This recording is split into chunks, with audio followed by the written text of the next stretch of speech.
Glória a Deus. Amém. Primeira epístola do apóstolo João, no capítulo de número 5, do versículo 6 ao versículo 13. Continuando a exposição desta carta que tem nos ensinado a cada dia e nos fortalecido durante a semana. Aleluia! 1 João capítulo 5, versículo 6 ao 13, diz assim: Este é aquele que veio por meio de água e sangue, Jesus Cristo, não somente por água, mas por água e sangue. E o Espírito é quem dá testemunho, porque o Espírito é a verdade. Há três que dão testemunho: o Espírito, a água e o sangue, e os três são unânimes. Nós aceitamos o testemunho dos homens, mas o testemunho de Deus tem maior valor, pois é o testemunho de Deus que Ele dá acerca de seu Filho. Quem crê no Filho de Deus tem em si mesmo esse testemunho. Quem não crê em Deus o faz mentiroso, porque não crê no testemunho que Deus dá acerca de seu Filho. E este é o testemunho: Deus nos deu a vida eterna, e essa vida está em seu Filho. Quem tem o Filho tem a vida, quem não tem o Filho de Deus não tem a vida. Escrevi-lhes estas coisas a vocês que creem no nome do Filho de Deus, para que vocês saibam que têm a vida eterna. Glória a Deus. Estamos aí, se assim Deus permitir, na penúltima pregação desta epístola, a qual nós temos visto desde o começo João lutando contra os falsos mestres, essas falsas ideias que começaram a adentrar a igreja já ali no primeiro século, no finalzinho do primeiro século, porque de fato essa epístola foi escrita ali pelo ano 90 e 95, entre o ano 90 e 95. Vocês sabem que essas heresias vieram se tornar mais fortes, mais pesadas, mais claras, mais sistematizadas a partir do segundo e terceiro século, que vem até ganhar um nome chamado de gnosticismo. Amém? Então vocês já têm um pouco de conhecimento sobre isso e também já sabem como lutar a respeito dessas coisas quando essas ideias surgirem nas conversas, nos evangelismos ou até mesmo dentro da igreja. Sabemos também identificar os nossos irmãos, aqueles que de fato são irmãos e aqueles que não são, porque a cada dia João, ou melhor, a cada pregação João tem nos ensinado o que é de fato ser um cristão verdadeiro, quem são aqueles que pertencem à luz e aqueles que estão nas trevas, aqueles que são filhos de Deus e aqueles que são filhos do diabo. Então veja que interessante, João nos dá critérios apologéticos. Vocês se lembram o que é apologética? Apologética é a defesa da fé. Então, a palavra apologia, que vem do grego, a apologética é quando você defende aquilo que você acredita. Então, João nessa carta nos dá muitos critérios apologéticos para que você possa olhar para as pessoas, conversar com as pessoas e ver se de fato elas creem em Deus, se são cristãos verdadeiros, e também analisar a si próprio se você é um cristão verdadeiro. Nós estamos aí já na 16ª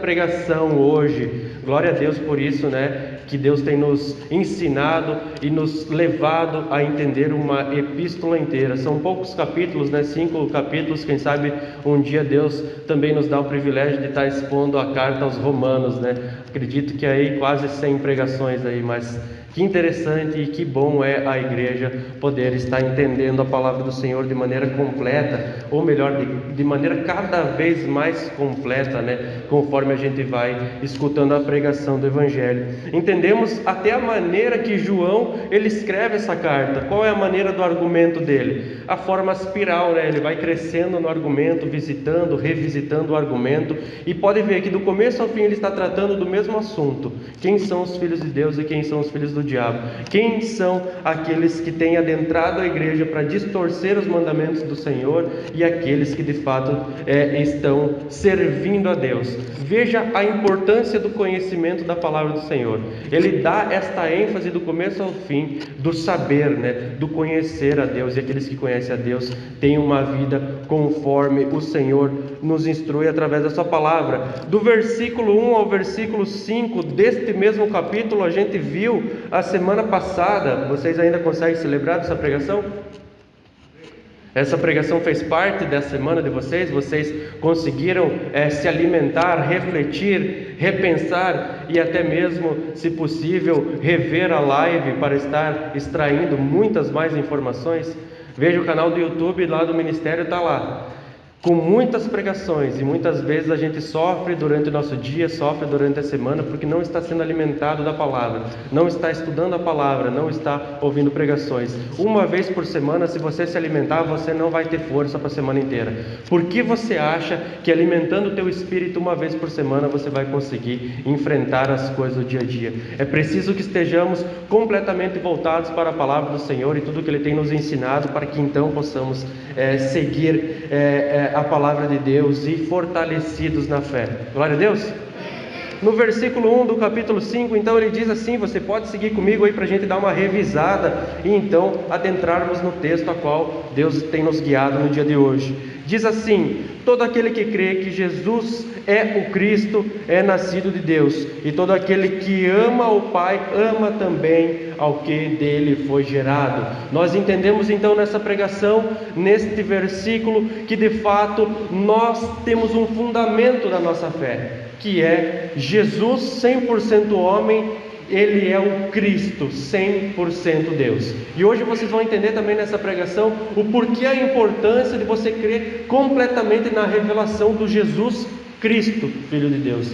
Não só no Jesus histórico, porque muitas pessoas sabem contar a vida de Jesus inteira, sabem contar os fatos, sabem contar como foi a vida dele, conhecem muito bem o Jesus histórico, mas conhecem pouco o Cristo, Filho do Deus vivo. Conhecem muito da história, podem até conhecer muitos versículos bíblicos, mas não conhecem e não têm relacionamento com o Cristo.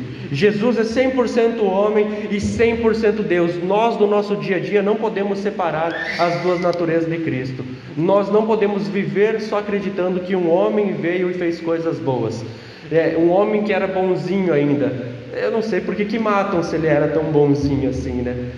Senão não matavam. Se ele era tão bonzinho assim, não se matam homens bonzinhos, se matam ameaças. Ele era uma ameaça para o sistema religioso, ele era uma ameaça para o mundo daquela época, e é até hoje. Por isso ele é tão perseguido, e aqueles que o seguem também são perseguidos. Jesus é o Cristo, Filho de Deus, e aqueles que creem nisso, então de fato o amam a Deus. E se você ama a Deus, se você tem uma fé verdadeira, esse dom derramado por Deus, obviamente você também ama os irmãos, aqueles que foram gerados por Deus. Todos nós fomos gerados por Deus, fomos gerados em Deus, então nós amamos uns aos outros. Aqui já tem um critério, ou melhor, dois: crer que Jesus é o Cristo e também amar os irmãos. Isso é uma prova que você ama a Deus. Então você já pode identificar aqueles que são crentes e aqueles que não são. Amém? Versículo 2 diz assim: assim sabemos que amamos os filhos de Deus, amando a Deus e obedecendo os seus mandamentos. Como nós podemos identificar se nós então vivemos uma vida conforme Deus quer, se nós somos de fato filhos de Deus? Amando os filhos de Deus. E como que eu sei disso? Eu sei porque se eu amo a Deus, eu obedeço os seus mandamentos. O mandamento que está sendo enfatizado aqui é aquele mandamento: ame o próximo como a si mesmo. Mas ame a Deus sobre todas as coisas. Primeiro você ama a Deus, depois você ama o próximo. E Jesus ainda dá mais profundidade: ame os seus irmãos assim como eu vos amei. Tem muita gente que dá essa desculpa, né? Para mim amar o próximo, eu tenho que amar primeiro a mim, né? Ame o próximo como a ti mesmo. Então a pessoa dá aquela desculpinha, né? Não, eu tenho que querer o meu bem, o meu bem-estar. Aí se eu tiver tudo que eu preciso, se eu estiver bem, se eu não estiver cansado, se eu não estiver triste, se eu não estiver com nenhum tipo de doença, então eu me amo primeiro e depois eu amo o próximo. Não. Jesus, ele aprofunda cada vez mais esses mandamentos. Ele diz: ame como eu amei. Como que ele amou? Sofrendo, sendo ridicularizado publicamente. Ele amou em vida e amou até a morte, apanhando, sofrendo, colocando os irmãos em primeiro lugar. Esse é o corpo de Cristo, né? Agora nós somos membros desse corpo. Nós então só existimos para servir o corpo, só existimos para servir os outros, não a nós mesmos. Nós servimos a Deus servindo os nossos irmãos. Isso é obedecer os mandamentos do Senhor. No versículo 3 ele diz: porque nisto consiste o amor a Deus, obedecer os seus mandamentos, e os seus mandamentos não são pesados, ou em outra tradução deve estar assim, penosos, e os seus mandamentos não são penosos. Veja que interessante, aqui nós entendemos que quebram-se todas as desculpas de que você não consegue servir a Deus. Todas as desculpas vão aqui por água abaixo. No que consiste o amor a Deus? Do que ele é formado? O que compõe o amor a Deus? Eu amo a Deus, eu obedeço os seus mandamentos. Até essa semana no grupo de homens nós estávamos conversando sobre isso, sobre um vídeo que o autor desse vídeo dizia, eu não vou caguetar quem foi que mandou o vídeo, senão vai ficar com vergonha, mas é interessante nós estarmos compartilhando esses vídeos, porque a gente pode identificar a sutileza das ideias erradas que são colocadas, e muitas vezes se você não tem uma profundidade bíblica, você vai acreditar, porque é muito belo o argumento, é bem articulado, eles falam bonito, eles falam de maneira doce, e eles articulam bem as histórias, a ponto de você dizer, não, isso é de Deus essa maneira aí. E na história, um homem que tinha um cristão, se dizia cristão, ele caiu em adultério e sonegação e fraude, tinha um canal de TV e ali roubou e fez o escambau, e foi preso pelo governo dos Estados Unidos. Essa é uma história real. E um pastor então, depois de um tempo ali, chegou até ele, foi conversar com ele, estou resumindo a história, foi conversar com ele e pediu, quando você deixou de amar a Deus? E esse homem preso disse, eu nunca deixei de amar a Deus. Eu nunca deixei de amar Jesus. O que eu deixei foi de temer a Deus. Isso é uma idiotice das mais gigantescas biblicamente falando. Não existe como você amar a Deus e você deixar de temê-lo, ou você amar Jesus, que é Deus, e deixar de temê-lo. Porque no que consiste o amor a Deus? Obedecer os seus mandamentos. Mas é muito difícil, eu amo o Senhor, mas eu não consigo obedecer. Isso é mentira, isso é bobagem. Eu amo a Deus, então eu obedeço os seus mandamentos. Mas é muito difícil. Não são pesados.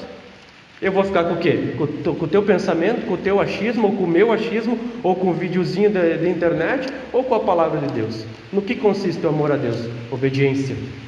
Mas é muito difícil, meu Deus do céu. Não são pesados, ponto. Pesado era você estar indo para o inferno, aí sim era pesado. Os mandamentos do Senhor não. E ele continua então no verso 4, o que é nascido de Deus vence o mundo, e esta é a vitória que vence o mundo, a nossa fé. Esse dom de Deus, que é a fé, faz com que nós possamos passar por esse mundo diariamente sendo vencedores, ou melhor, como a Bíblia diz de nós mesmos, nós somos mais que vencedores em Cristo Jesus.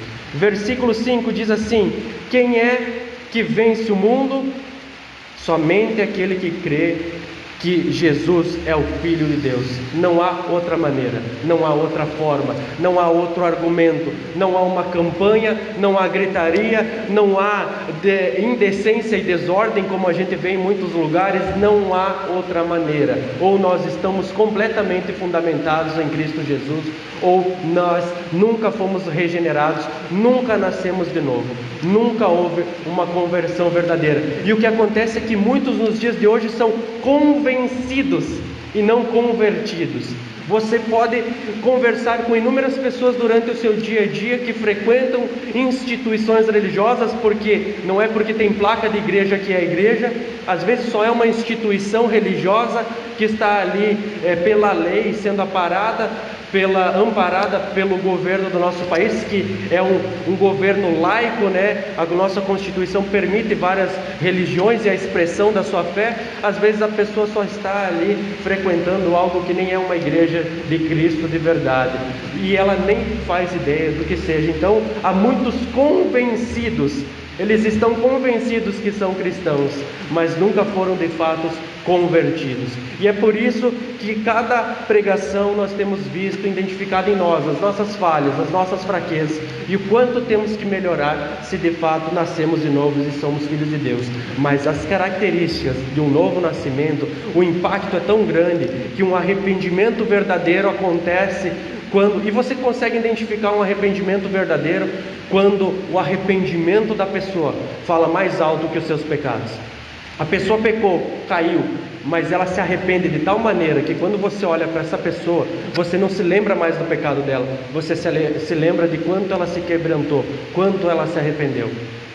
É isso que de fato nos mostra o arrependimento verdadeiro. Hoje nós vamos entender mais então o que é crer no Filho de Deus, crer que Jesus é o Filho de Deus. Tem que ser dessa maneira. Jesus, aquele homem que nasceu e viveu 2000 anos atrás, é o Filho de Deus. Vamos entender mais sobre esse testemunho que Deus dá a respeito do seu Filho e como podemos ter a vida eterna e identificar se de fato temos a vida eterna. Como é que a vida eterna chega até nós? De que maneira nós podemos obter ou nós temos a vida eterna? Por isso o título dessa palavra é Deus nos deu a vida eterna no seu Filho, e hoje nós vamos poder compartilhar ponto a ponto do versículo 6 até o versículo 13 de 1 João capítulo 5. Amém? Sigam comigo então aí nas suas Bíblias, ou quem não tiver Bíblia pode seguir no projetor. Aleluia! A primeira parte do versículo 6 diz assim: este é aquele que veio. Até aí está suficiente, porque se nós começássemos de maneira profunda, só nessas palavras, este é aquele que veio, com certeza nós viraríamos a noite aqui só tratando sobre esse assunto, da revelação de Deus, do Deus que se fez carne, do Cristo encarnado. Este é aquele que veio, está falando diretamente da encarnação de Deus, não reencarnação, porque reencarnação não existe. Da encarnação, Deus se fez carne, 100% homem, 100% de Deus. E João Batista fala sobre isso. João Batista, ele dá alguns pontos dessa revelação de Deus, a qual a Bíblia inteira, desde lá do começo, lá em Gênesis, você vai ver a queda, já estava falando sobre Jesus, que um dia ia nascer da mulher aquele que esmagaria a cabeça da serpente, que é chamado o proto-evangelho. A primeira vez que o evangelho foi citado na Bíblia, a salvação a respeito de Cristo Jesus, foi quando o homem pecou, lá em Gênesis 3, a qual aconteceu a queda, mas também o plano de Deus já estava totalmente completo e se concretizando a cada dia. Jesus Cristo é aquele que nasceu de mulher e veio para esmagar a cabeça da serpente. Veja que interessante, sempre foi desde o começo o sacrifício de um homem que é Deus, para poder nos salvar dos pecados. Sempre foi o sacrifício de sangue. Desde o começo Deus já deixou claro que como nós seríamos purificados dos nossos pecados? Com sangue. Sabe qual foi a primeira vez que Deus usou o sangue para tampar a nudez do homem? Simbolizada os nossos pecados, quando Deus matou animais e fez roupas para Adão e Eva vestirem. Ali Deus já estava falando, a maneira de vocês serem cobertos da sua nudez, dos seus pecados, é através do sacrifício de sangue. Deus então rejeita o sacrifício de Caim, mas aceita o de Abel, não porque ele deu um sacrifício, uma oferta a Deus que não fosse agradável, que não fosse bem feita, mas ele não entendeu o sacrifício. Abel entendeu, era sangue, era preciso a morte, então ele ofereceu um sacrifício de sangue. Caim não, então Deus rejeitou. E sempre foi assim na lei, era um sacrifício de sangue, até que o próprio sacrifício, o Cordeiro Santo que desceu do céu, viesse. Tudo no Velho Testamento aponta para Cristo. O sacrifício que Deus fez dos animais para a roupa, o sacrifício de Abel, os sacrifícios na tenda do encontro, os sacrifícios mais adiante no templo, tudo isso não salvava, não regenerava ninguém, mas ele apontava para que eles crescem no Cristo que viria, assim como hoje nós cremos no Cristo que veio. João Batista disse em João capítulo 3, não na epístola, no Evangelho de João, capítulo 3, versículo 31 ao 34, a respeito de Jesus. Diz assim: aquele que vem do alto está acima de todos, aquele que é da terra pertence à terra e fala como quem é da terra. Aquele que vem do céu está acima de todos, ele testifica o que tem visto e ouvido, mas ninguém aceita o seu testemunho. Aquele que aceita confirma que Deus é verdadeiro, pois aquele que Deus enviou fala as palavras de Deus. porque Ele dá o Espírito sem limitações. Veja que interessante as palavras de João Batista. Ele está se referindo a Jesus Cristo quando ele é questionado. Um pouco antes você vai observar nesse texto que os discípulos estavam debatendo e falando com ele, os discípulos de João Batista estavam falando: esse Jesus aí que apareceu aí, ele está batizando mais pessoas que você. Tem mais pessoas seguindo a ele. Então João Batista usa uma tradição judaica que é de casamento. O amigo do noivo busca uma noiva, pesquisa uma família, pesquisa uma mulher que de fato é uma mulher direita segundo os caminhos do Senhor, e então chega para o noivo e diz: encontrei uma esposa para ti. Mas esse amigo não é o noivo, não pode tocar nessa mulher. Ele vai ver a nudez dessa mulher, ele vai ver as características, os defeitos dessa mulher, mas ele não pode tocar nela porque está preparado para o noivo. Esse é também o pastor. João Batista, ele diz que ele somente é o amigo do noivo. Ele está preparando o caminho, ele está preparando a noiva para o noivo. Então ele diz: é necessário que ele cresça e que eu diminua. Porque o amigo do noivo só é necessário até levar a noiva até o noivo no casamento, e depois ali ele não tem mais importância nenhuma, segundo essa tradição judaica. E João Batista começa a explicar a respeito disso, e ele fala da importância de Jesus. Ele não fala somente que Jesus é um homem natural, mas que Jesus é o próprio Cordeiro que desceu do céu. Ele diz: aquele que é do alto, ele que sabe das coisas do alto. Nós somos da terra, e quem é da terra entende, fala, vive como quem é da terra. Mas esse é quem vocês estão falando e eu estou falando, este veio do alto. Esse Deus dá o Espírito sem nenhum limite, sem limitações. Ele faz coisas, ele é enviado por Deus. Ele é aquele que vem em nome do Senhor. Ele é aquele que o povo judeu esperava, é a salvação de todos aqueles que creem. Então ele veio, Deus encarnou. Eu ouvi um exemplo uma vez muito interessante: por que Deus não poderia se revelar em glória para o homem? Mas não é que Deus não poderia, Deus tentou isso várias vezes, Deus fez. Já lá no Velho Testamento você vê Moisés sobe o monte, se comunica com Deus, o povo ali sempre está reclamando. Então o que acontece é que Deus ele vem falar com o povo. Faz assim, Moisés, diz para o povo chegar aí perto do monte, que eu vou falar com todos vocês. O povo ficou com medo, viu o monte tremendo, viu a manifestação do poder de Deus, não quis. Não, Moisés, vai você e fala com ele, e depois tu diz a nós, senão morreremos.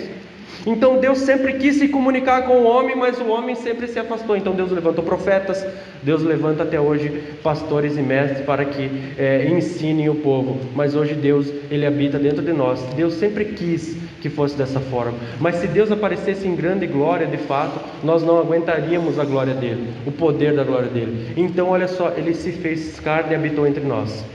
O exemplo que eu ouvi é o seguinte: você tem um aquário com vários peixes, ou melhor, com um peixinho, e você vai ali todo dia alimentar esse peixe. Você vai ali alimentar esses peixinhos, e ele, toda vez que você vai alimentar, ele se esconde de você.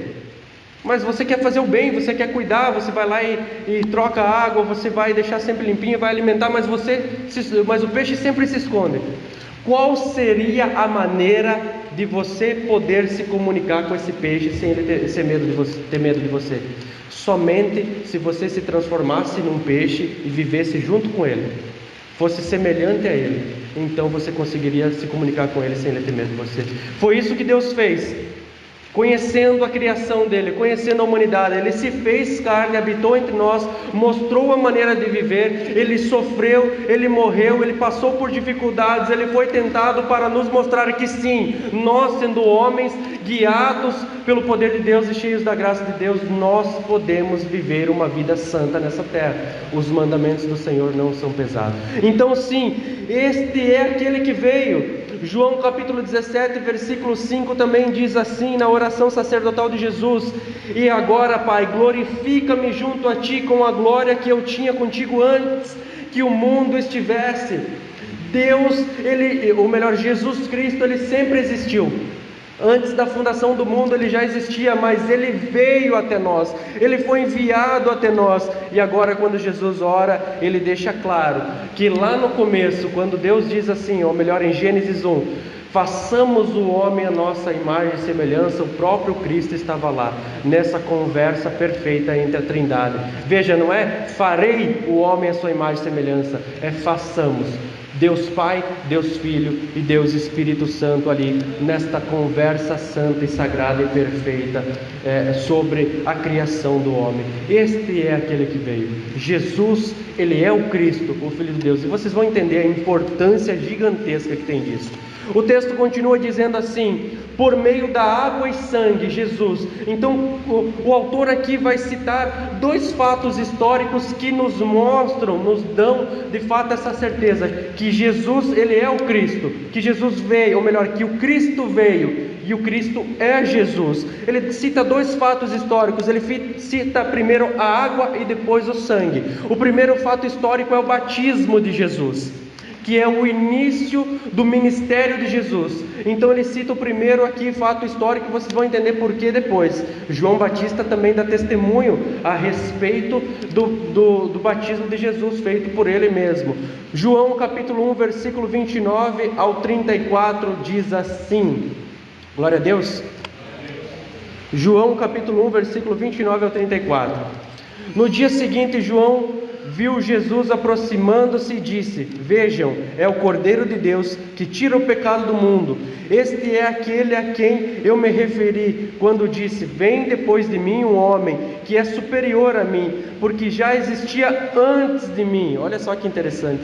Eu mesmo não o conhecia, mas por isso é que vim batizando com água, para que ele viesse a ser revelado a Israel. Então João deu o seguinte testemunho: eu vi o Espírito descer do céu como uma pomba e permanecer sobre ele. Eu não o teria reconhecido se aquele que me enviou para batizar com água não me tivesse dito: aquele sobre quem você vir o Espírito descer e permanecer, este é o que batiza com o Espírito Santo. Eu vi e testifico que este é o Filho de Deus. Jesus é o Cordeiro Santo que desceu do céu. Engraçado, né, que João Batista não está falando da idade de Jesus, porque João Batista era mais velho. João Batista, ele nasceu antes de Jesus. Você, estudando os evangelhos, você vai ver que Maria vai visitar esta prima dele, que é a mãe de João Batista, e ela já estava grávida antes de Maria. Então, João Batista é mais velho, ele fala: não, mas esse existe antes de mim, este já existia antes de mim, este é antes de mim, e este é o Cordeiro Santo que tira o pecado do mundo. Este é o Cordeiro que desceu do céu, que seria e já foi imolado, morto em favor de nós. Veja que interessante, ele dando esse testemunho, que quando ele batizou Jesus, o Espírito de Deus desceu sobre Jesus, e vocês se lembram que também veio a voz do alto: este é o meu Filho amado, a quem me agrada. Ali a Trindade estava mais uma vez manifestando a sua glória, agora no início do ministério de Jesus, o Deus Filho, o Deus Espírito e a manifestação da voz do Deus Pai, ali dando início a este ministério glorioso da salvação que chegou até nós. E o segundo ponto é o sangue. O segundo fato histórico é a morte de Jesus. João 19, capítulo 30 diz assim: tendo-o provado, Jesus disse: está consumado. Com isso curvou a cabeça e entregou o seu Espírito.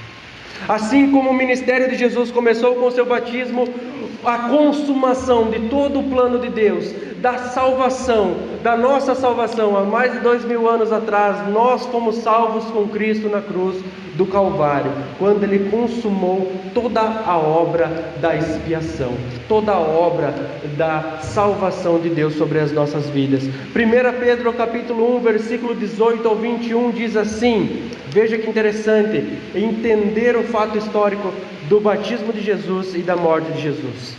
1 Pedro capítulo 1, versículo 18 ao 21. Pois vocês sabem que não foi por meio de coisas perecíveis, como prata, ouro, que vocês foram redimidos da sua maneira vazia de viver, que lhes foi transmitida por seus antepassados, mas pelo precioso sangue de Cristo, como de um cordeiro, sem mancha, sem defeito, conhecido antes da criação do mundo, revelado nesses últimos tempos em favor de vocês. Por meio dele, vocês creem em Deus, que o ressuscitou dentre os mortos e o glorificou, de modo que a fé e a esperança de vocês estão em Deus. Contexto da tua pregação no teu dia a dia, o contexto do teu evangelismo diário tem que conter esses fatos históricos. O início da vida de Jesus, ou melhor, o início do ministério de Jesus, o batismo, que dá testemunho de quem Ele é, porque ali estava o Deus Pai, o Deus Filho, o Deus Espírito, a Trindade, dando início a nossa salvação, a esse ministério que nos trouxe a salvação, e também a sua morte, o sangue derramado em favor de nós, sangue que não se compara com nada que existe, um sangue puro, santo, que nos redime de todo o pecado, que nos lava. E se lembra que Jesus fala no capítulo 1, que aqueles que estão em comunhão com Deus, ou melhor, aqueles que estão na luz, assim como Deus está na luz, estão em comunhão com os seus irmãos, e o sangue de Jesus nos purifica de todo o pecado. Sabe como o sangue de Jesus purifica eu e você dos nossos pecados? Quando nós estamos na luz, assim como Deus está na luz. E qual que é a prova que você caminha na luz? Quando você tem comunhão com os seus irmãos, quando você tem intimidade, quando você ama os seus irmãos, como de fato você vive uma vida na igreja, reunido como igreja, assim como o nosso Senhor nos ensinou quando viveu esse ministério de 3 anos nessa terra até a sua morte. Jesus, o Cristo, morreu em favor de nós. Ele veio por meio da água e por meio do sangue. E João, ele enfatiza ali na parte 3 do mesmo versículo, não somente a água, não foi o início ali de algo, não somente através do batismo, mas por água e sangue. E por que João está enfatizando tanto isso? Porque sim, João, eu entendi, eu já ouvi a história de Jesus, eu conheço, eu sei que ele foi batizado, eu sei que ali teve a manifestação da Trindade, já li, já estudei sobre isso, eu sei que Jesus, ou melhor, que o Cristo veio, e este Cristo é o nosso Senhor Jesus, e eu sei também que ele morreu em favor de nós. Por que João então está dando essa ênfase, ainda mais para aquela igreja que já conhecia, que muitos daquela época tinham convivido com Jesus? Ele enfatiza esses 2 fatos históricos porque o gnosticismo distorcia o batismo de Jesus. Olha só que interessante isso. Falsas doutrinas, falsas ideias começaram a aparecer a respeito do batismo de Jesus. Eles diziam que Jesus não era Deus, que Jesus ele não era o nosso Salvador, mas que no momento do batismo Jesus foi cheio da natureza divina. No momento do batismo, Jesus foi cheio do Cristo. Entenderam? No momento do batismo, Jesus então ele era um homem comum, nasceu, foi crescendo, era carpinteiro, não tinha influência nenhuma sobre a sociedade, né? Ele estava ali com a sua família, com seu pai, com a sua mãe, vivendo e trabalhando. Mas o que aconteceu então no batismo dele? O que aconteceu no batismo é que esse homem, Jesus, que era um homem temente a Deus, obediente ao Senhor, que não era nada mais do que qualquer outro homem que servia a Deus, no momento do batismo dele, ele foi cheio da natureza divina, aí então ele se tornou o Cristo. Nossa, que bonita essa história, né? No momento do batismo ali, o Espírito desceu sobre ele, o Pai também veio ali e falou, e ele se tornou Cristo. Não é isso. Jesus, ele sempre existiu. O Cristo sempre existiu antes da fundação do mundo. Ele se encarnou, ele se fez carne. Jesus já nasceu sendo Deus. Jesus, ele nasce com a natureza divina, mas que foi manifestada ao seu devido tempo. E os gnósticos ainda falavam outra coisa, distorciam também a morte de Jesus, porque eles diziam assim, viu? No batismo, Jesus então recebe a natureza divina e agora ele é Deus, agora ele é o Cristo, agora ele é o Filho do Deus vivo, mas Deus não pode sofrer, Deus não morre. Então na hora da crucificação, no momento, ou melhor, da via crucis, a qual Jesus está sendo torturado, espancado, ridicularizado em favor de nós, no momento da crucificação, do sofrimento e da morte de Jesus, Deus tira o Cristo de Jesus. E agora, então, Jesus ele sofre e ele morre. Jesus não era o Cristo, mas recebeu a Deus ali na hora do batismo, diziam os gnósticos. E na hora da morte, Deus não pode morrer nem sofrer. Então, o Cristo saiu de Jesus, a natureza divina saiu de Jesus, e agora Jesus sofre e Jesus morre. João já deixou muito claro desde o começo dessa carta, e no capítulo 2, versículo 22, ele deixa mais claro ainda que quem tem esse tipo de ideia de que há uma separação entre Jesus e o Cristo, que há uma separação na hora do batismo, que há uma separação na hora dos milagres, que há uma separação na hora da morte e da ressurreição. Não, Jesus ele não veio como Deus, ele não tinha o poder de Deus, ele deixou o poder lá, ele não agia como Deus, ele agia como homem, mas ele era um homem de fé, então ele podia fazer milagres. Mas você também, se tiver fé, você pode fazer milagres, andar sobre as águas, ressuscitar os mortos. Então eles tentavam, e até hoje essas ideias ainda adentram em muitas igrejas, de que Jesus é só 50% homem e 50% Deus. Não, é 100% homem, 100% Deus. Não aconteceu nada no batismo de Jesus diferente de quem ele já era. Jesus era o Cristo, Filho do Deus vivo. Mas ali começa a manifestação dele de ser mostrado para os homens, o ministério de Jesus. E na morte de Jesus, o Cristo, Deus, 100% Deus, estava ali sofrendo e morrendo em favor de nós. João diz assim, no capítulo 2 dessa mesma epístola, no versículo 22: quem é o mentiroso, senão aquele que nega que Jesus é o Cristo? Este é o anticristo. Aquele que nega o Pai também nega o Filho. Não há salvação em nenhum outro tipo de crença de que diga que Jesus era somente um ser iluminado, um ser superior. E não venha com conversa fiada dentro da igreja, dentro da comunhão dos santos, de dizer que você crê que Jesus é o Cristo, e lá fora esta crença não faz nenhuma diferença na tua vida, porque você é mentiroso. Se essa crença não traz transformação na tua vida, você não crê. Você pode até acreditar no Jesus histórico que foi batizado, que morreu, mas você não acredita que ele é o Cristo, porque não traz transformação nenhuma na sua vida. Esta fé, este conhecimento que nós temos da palavra do Senhor, se você é um regenerado, um salvo, se você de fato acredita nisso, somente o fato histórico, os dois fatos históricos não vão ser suficientes para que você acredite que Jesus é o Cristo. E somente o conhecimento histórico da palavra não vai fazer com que a sua vida seja transformada lá fora, porque o ateu também sabe a maioria desses fatos históricos. Mas o texto continua dizendo assim na parte 4 do versículo 6 do capítulo 5 da primeira epístola de João: e o Espírito é quem dá testemunho, porque o Espírito é a verdade. Porque eu acredito fielmente do fundo do meu coração, do fundo do meu ser. Como é que eu creio completamente que Jesus veio, que o Cristo veio, se fez carne, foi batizado, teve um ministério nessa terra, morreu e foi ressuscitado, consumou essa salvação. Como que eu creio? Porque o Espírito dá testemunho.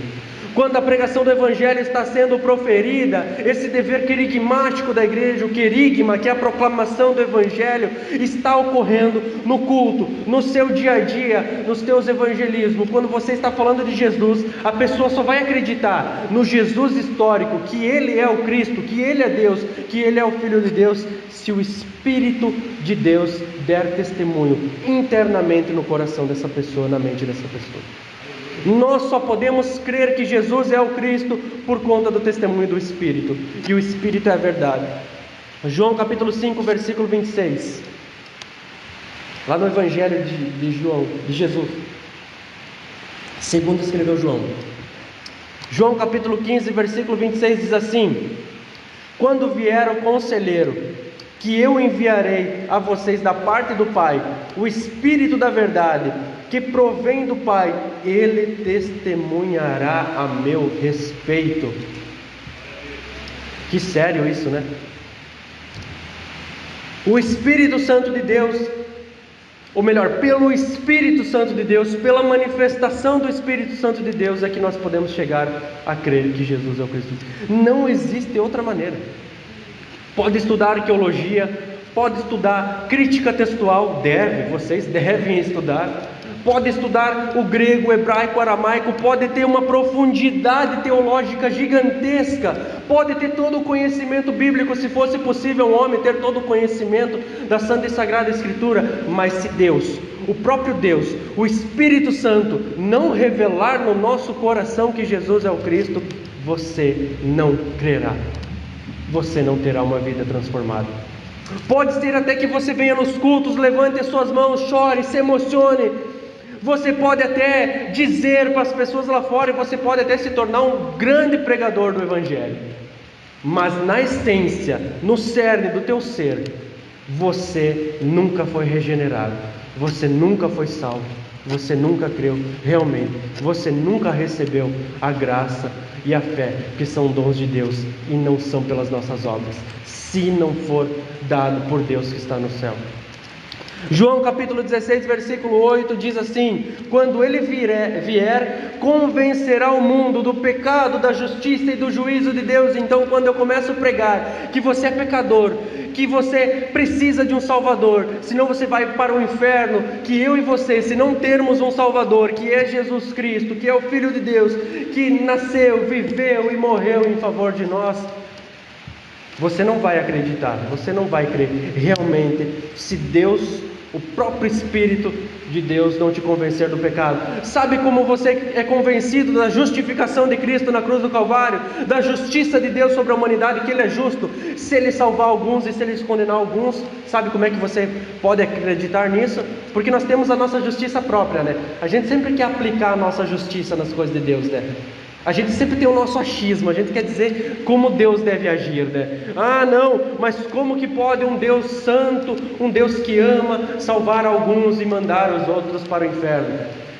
Eu acho que essa pergunta está extremamente errada. Melhor, eu nem acho, eu tenho certeza que essa pergunta está extremamente errada. A pergunta certa seria: como um Deus que é santo, justo, salva alguém? Porque seria mais fácil Ele mandar todo mundo para o inferno, e Ele tem razão se Ele fizer isso, do que salvar.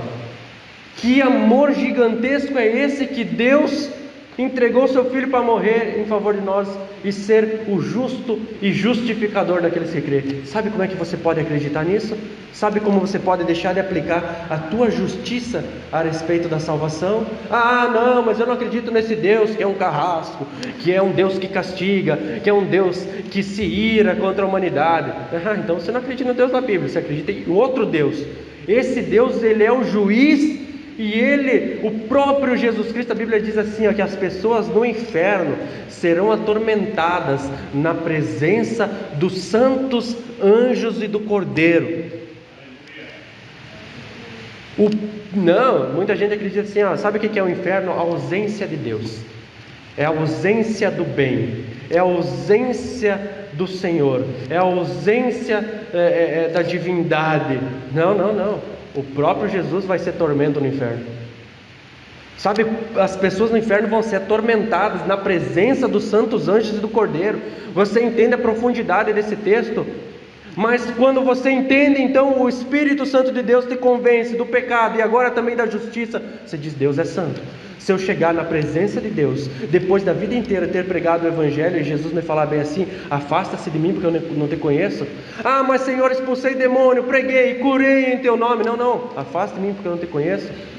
E Ele dizer assim: agora vai para o fogo eterno. Eu vou ter que dizer: eu sou pecador e tu és santo. Eu sou injusto e tu és justo. Se Deus no final da nossa vida nos mandar para o inferno, nós temos que ir para o inferno glorificando a Deus, dizendo que Ele é justo. Ah, mas eu acho que Deus não é assim, eu acho que não é bem assim a justiça de Deus. Baseado em que justiça? Ah, não, então se Deus é assim, Ele manda uns para o inferno e outros Ele salva conforme a vontade dEle, então eu não acredito nesse Deus. Pois é isso mesmo, você nunca acreditou nesse Deus. Você não acredita no Deus da Bíblia. O Espírito Santo ainda não te convenceu da justiça e nunca te convenceu do pecado, porque você acha que Deus tem que ser a tua imagem e semelhança. Desculpe. Quando você vê um crime sendo cometido, você é o primeiro a dizer: tem que fazer isso, tem que ser aquilo, tem que aquele outro. Não é assim quando a gente assiste muitas vezes jornal? Não, você é justo, você pode julgar. Você é que diz como Deus deve agir. Você vê a incoerência dos nossos achismos? Mas aquele que realmente acredita na palavra de Deus, que Deus é o justo juiz e justificador daqueles que creem, sim, Deus é o único que pode salvar e é o único que pode mandar quem Ele quiser para o inferno, quem Ele quiser. Ele é soberano, mas você só pode acreditar nisso por conta do testemunho do Espírito de Deus e também do juízo de Deus, que é isso que a gente estava falando, sobre mandar para o inferno e salvar. Sabe por que você pode acreditar que o juízo de Deus está sobre a humanidade? porque o Espírito Santo de Deus se revelou todas essas coisas. Ou não? João capítulo 16, versículo 13 ao versículo 14 diz assim: mas quando o Espírito da verdade vier, Ele os guiará a toda a verdade, não falará de si próprio, falará apenas o que ouvir, Ele lhes será anunciado o que está por vir, Ele lhes anunciará o que está por vir, Ele me glorificará, porque receberá do que é meu, e eu tornará conhecido a vocês. Meus irmãos, eu sinceramente, eu estou com medo de continuar pregando isso aqui, porque eu preciso me demorar nessa pregação. Eu preciso me demorar para explicar isso aqui, porque a gente não pode continuar como a gente está. A gente não pode continuar vendo o que a gente vê nos dias de hoje e ficar quieto. Olha só, vou ler de novo. Mas quando o Espírito da verdade vier, Ele guiará a toda a verdade. Ele não vai falar de si próprio. O próprio Espírito Santo, que é Deus, não fala de si próprio. Ele não veio para glorificar a si próprio. Ele não veio para ser glorificado. Ele falará apenas o que ouvir. Não é sair falando qualquer coisa e dizer que é o Espírito Santo de Deus. Não, o Espírito Santo de Deus não age assim. Ele lhes anunciará o que está por vir, e me glorificará, porque receberá do que é meu, e o que é meu, e o tornará conhecido. Todo ministério, tudo que se diz igreja, que dá uma ênfase maior no Espírito Santo do que em Jesus, heresia, seita, não é uma igreja. O Espírito Santo de Deus, se há uma manifestação dentro da igreja do Espírito Santo de Deus, é para glorificar Jesus. Se não prega Jesus, não é igreja. Sai fora, corre. Tudo é Espírito Santo. Caiu é Espírito Santo. Falou é Espírito Santo. Jesus guia a palavra para o pastor, mas daí o Espírito Santo está falando até através da vida do pastor. De repente levanta o outro que está sentado e grita para o outro, lhe dizendo que é o Espírito Santo. Então é o Espírito Santo interrompendo o Espírito Santo para guiar o outro que tem o Espírito Santo. Como assim?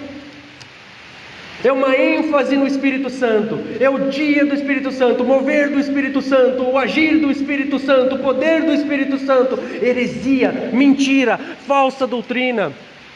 Meu Deus, santo, santo nome. Caiu a luz aí, acertou? Glória a Deus. Permaneça na comunhão, igreja.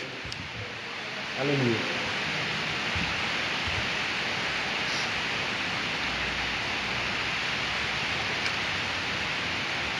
Glória a Deus.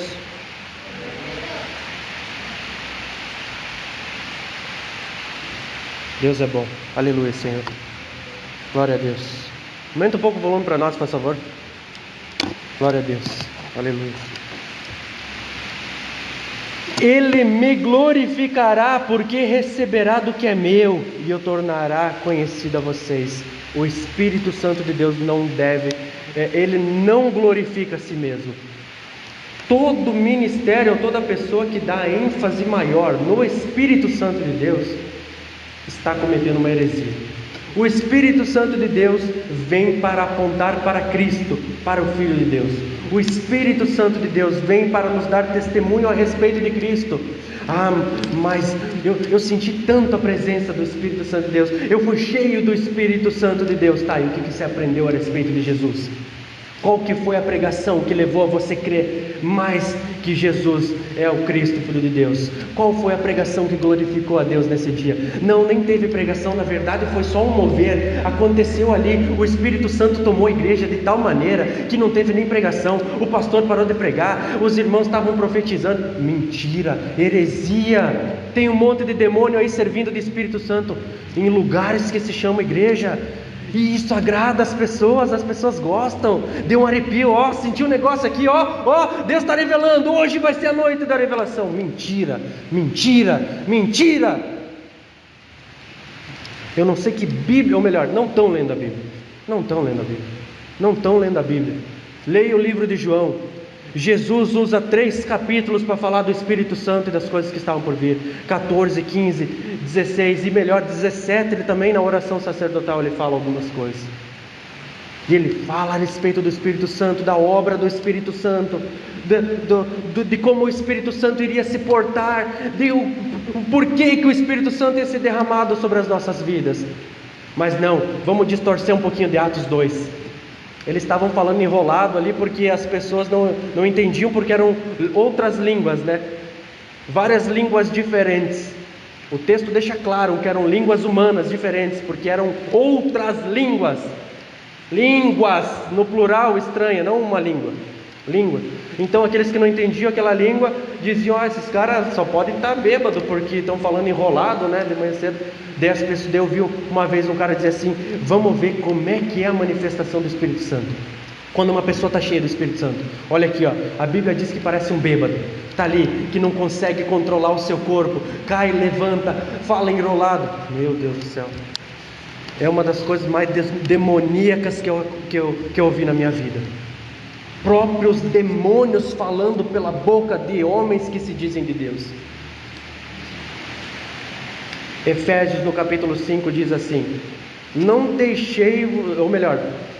vos embriagueis de vinho que leva à libertinagem, mas deixe-vos encher do Espírito de Deus, certo?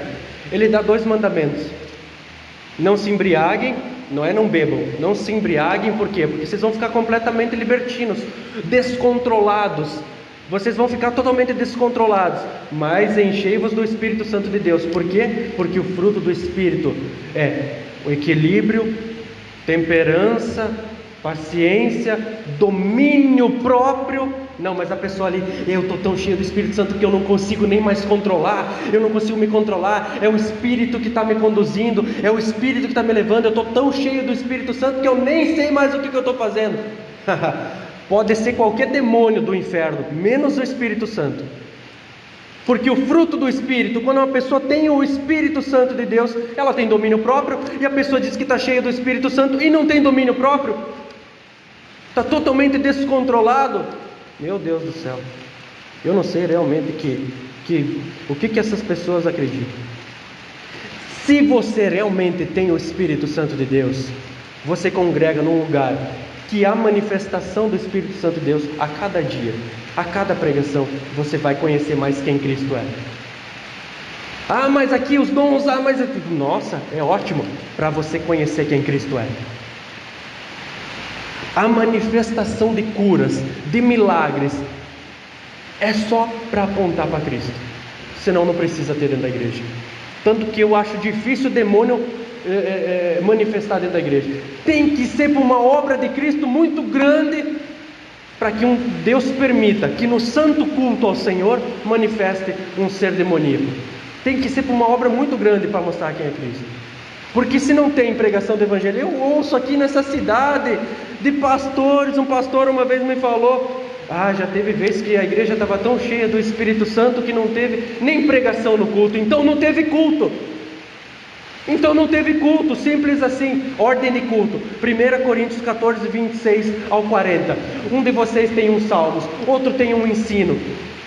Não tem ensino, não tem, meu irmão, acabou, não tem culto. Existe uma ordem de culto na Bíblia. Você vai entender os fatos históricos a respeito de Jesus através da pregação do Evangelho, mas você só vai crer através da manifestação do Espírito Santo. Você só vai entender se é manifestação do Espírito Santo de verdade, se é salvação, se é dom, se é milagre de Deus, a partir do momento que você conhecer quem é Cristo. É dessa maneira. Versículo 7 e versículo 8 de 1 João capítulo 5. Vocês estão escutando bem por conta da chuva? Amém.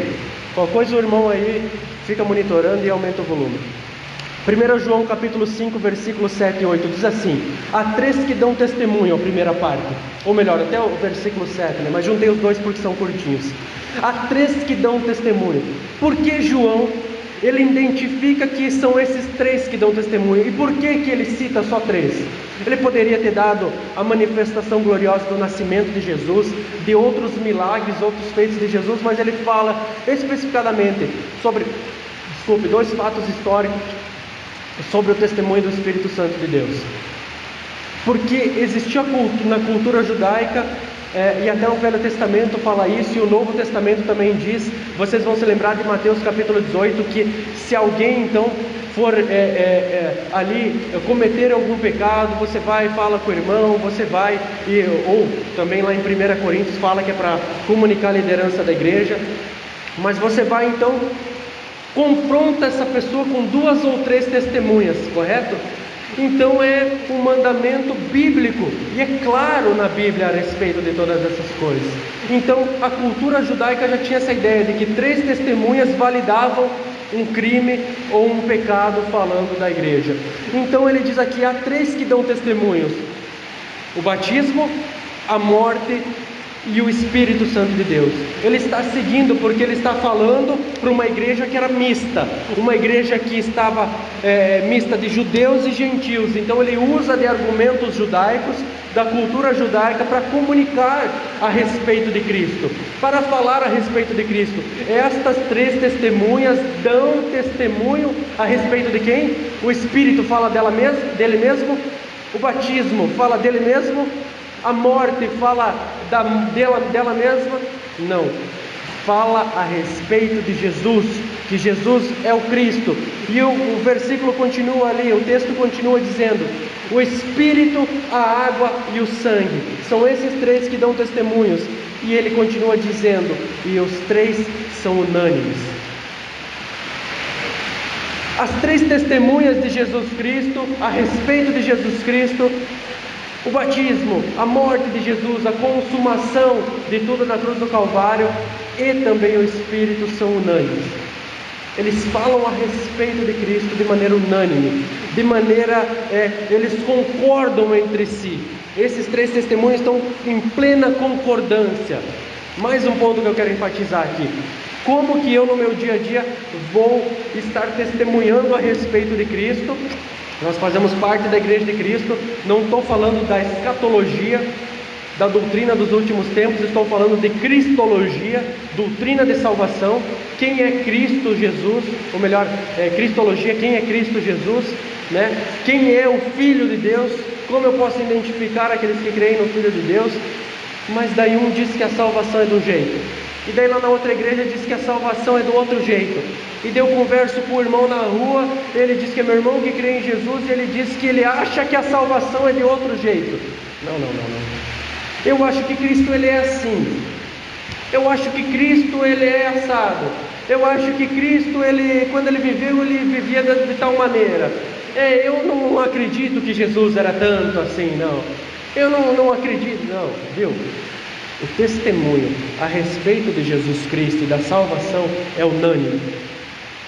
As testemunhas que Deus levanta para falar que Jesus é o Cristo, que é o batismo, a morte e o Espírito de Deus que se manifesta e movimenta dentro de nós, são unânimes entre eles.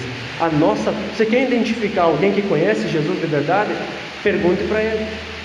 Pergunte a essa pessoa, quem é Jesus? Pergunte quem é o Cristo, Filho do Deus vivo. Pergunte para essa pessoa onde está fundamentada a fé dela.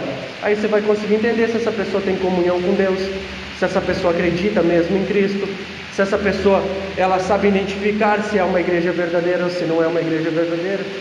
Porque muitas pessoas já deixaram a palavra de Deus para seguir líderes que são guiados pelos desejos do seu coração, abandonaram a palavra, abandonaram a Cristo.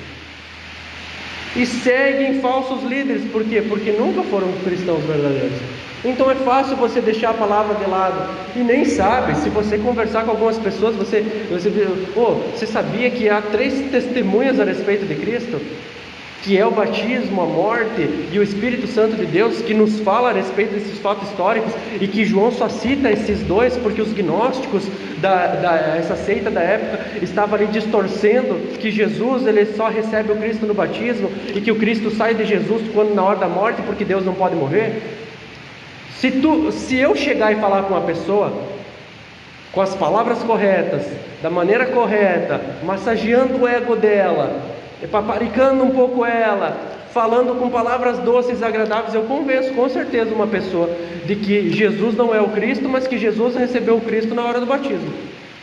Porque é muito fácil enganar quem não conhece a Bíblia. Qualquer um de nós pode enganar uma pessoa que não conhece a Bíblia. Agora, dificilmente um cristão verdadeiro tem coragem de fazer isso.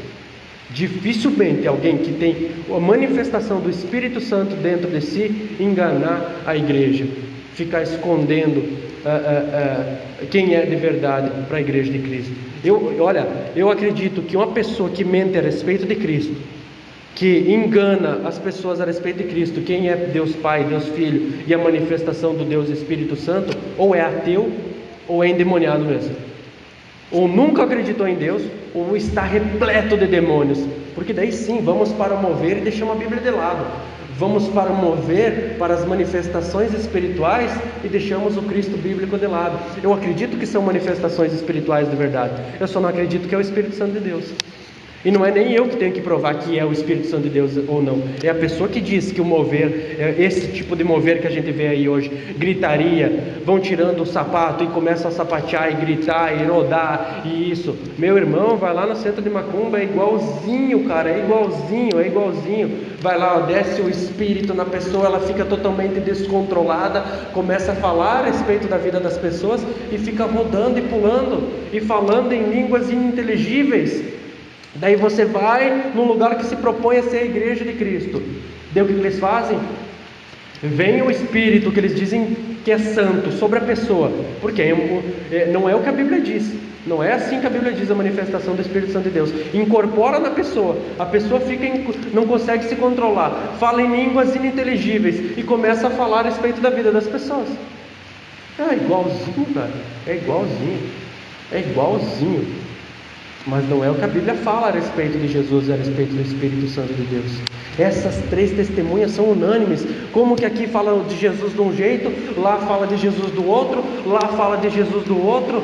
Por isso que você precisa de conhecimento bíblico para entender quem é Jesus, para não ser enganado. Senão você vai ser guiado por ventos de doutrinas que dizem a respeito de quem é Jesus e a respeito do que é a manifestação do Espírito Santo. O Espírito Santo, quando ele se manifesta, ele vem para falar de quem Jesus é. Ele vem para glorificar a Jesus. Ele não vem para descontrolar a vida da pessoa, para criar um caos dentro da igreja. Não, é decência e ordem. É isso que a Bíblia nos ensina. E as três testemunhas são unânimes. A pregação do Evangelho, através da vida de um cristão, através das palavras de um cristão, tem que conter unanimidade.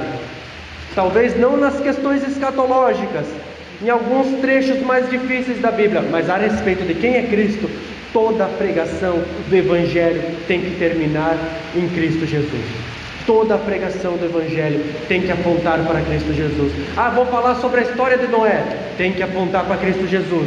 Se eu for falar sobre os dons espirituais, tem que apontar para Cristo Jesus. Se é o Espírito Santo que está guiando o pregador, tem que apontar para Cristo Jesus. Glória a Deus, aleluia. Versículo 9, ele continua, o apóstolo João continua nos mostrando a maneira que nós podemos ver quem é filho de Deus e quem é filho do diabo. Ele diz assim: nós aceitamos o testemunho dos homens, e é óbvio, porque o próprio Jesus Cristo falou que sim, que a igreja iria testemunhar, que nós, os cristãos, vamos dar testemunhos de quem é Cristo. O próprio Jesus Cristo, o próprio Deus encarnado falou isso em João capítulo 15, versículo 27. Ele diz assim: vocês também, e vocês também testemunharão, pois estão comigo desde o princípio. Está aqui João, o apóstolo João, que estava com Cristo desde o princípio, testemunhando a respeito de Cristo, nos dizendo quem são essas testemunhas. Ele mesmo que foi uma testemunha ocular, quando os gnósticos diziam: não, Deus ele não tem um corpo, Deus ele era só um espírito andando por essa terra, o Cristo, né? Mas João vem e diz assim: não, eu apalpei ele, eu vivi com ele, eu estive próximo dele, eu fui testemunha dele, e eu posso dizer para vocês que o batismo dele dá testemunho de quem ele é, que a morte dele dá testemunho de quem ele é, que o próprio Espírito que se manifesta dentro de nós dá testemunhos. Então, quando eu escuto um homem falando, eu acredito, quando ele está falando da parte de Deus, eu acredito. Mas se nós que recebemos testemunhos da parte de homens, assim como os apóstolos que receberam testemunhos dos profetas, creram, então o texto continua dizendo: mas o testemunho de Deus tem maior valor. Deus que diz todas essas coisas, o Espírito de Deus que testifica dentro de nós, o testemunho de Deus tem maior valor. Por que eu posso acreditar então que Jesus é o Cristo? Porque o próprio Deus dá testemunho. Olha pastor, eu não estou acreditando em você, você é só um homem, o que garante que você está me ensinando quem é Cristo de verdade? O Espírito Santo de Deus. O Espírito Santo de Deus vai testificar no teu coração a respeito da palavra de Deus. Por que eu posso então crer que Jesus é o Cristo? Porque Deus dá um testemunho maior do que de qualquer pessoa. Números capítulo 23, versículo 19 diz assim: Deus não é homem para que minta, nem filho do homem para que se arrependa. Acaso ele fala e deixa de agir? Acaso ele promete e deixa de cumprir? Eu posso confiar completamente no testemunho de Deus, porque Ele não mente. E mais, o texto continua dizendo ainda ali no versículo 9 do capítulo 5: pois é o testemunho de Deus que Ele dá acerca de Jesus. Veja bem, até agora há pouco nós estávamos falando das testemunhas, do argumento de João, né? Quando Deus fala, Ele não fala em nome de ninguém, e não precisa ninguém para validar o testemunho dele. Quando Deus diz alguma coisa, quem valida esse testemunho? Quando Deus promete alguma coisa para alguém, quem que valida que essa promessa vai ser cumprida? O próprio Deus. Ele fala no nome dele mesmo, ele jura por ele mesmo, porque Deus é justo, Ele não é filho do homem para que minta, Ele não é homem para que minta, nem filho do homem para que se arrependa. Então eu posso confiar no testemunho de Deus, porque Ele é completo, perfeito e santo. E quando Ele fala de si mesmo. Pastor, mas como é que você vai me provar que o que você está falando é verdade? Viu? Eu tenho que pegar a Bíblia para provar que o que eu estou falando é verdade. Eu preciso de alguém que testemunhe, alguém que fale que o que eu estou dizendo, que eu preciso pregar para vocês e mostrar na Bíblia, ensinar a Bíblia, para que o que eu esteja falando seja verdade. Deus não. Deus não precisa nada para validar o seu testemunho. Romanos capítulo 14, versículo 11 diz assim: porque está escrito, por mim mesmo jurei, diz o Senhor, diante de mim todo joelho se dobrará, toda língua confessará que eu sou Deus. Mas eu jurei, é até perigoso essas palavras de questão de juramento. Mas eu juro em nome de alguém. Não, eu juro pela minha vida, eu juro pela minha família, eu juro.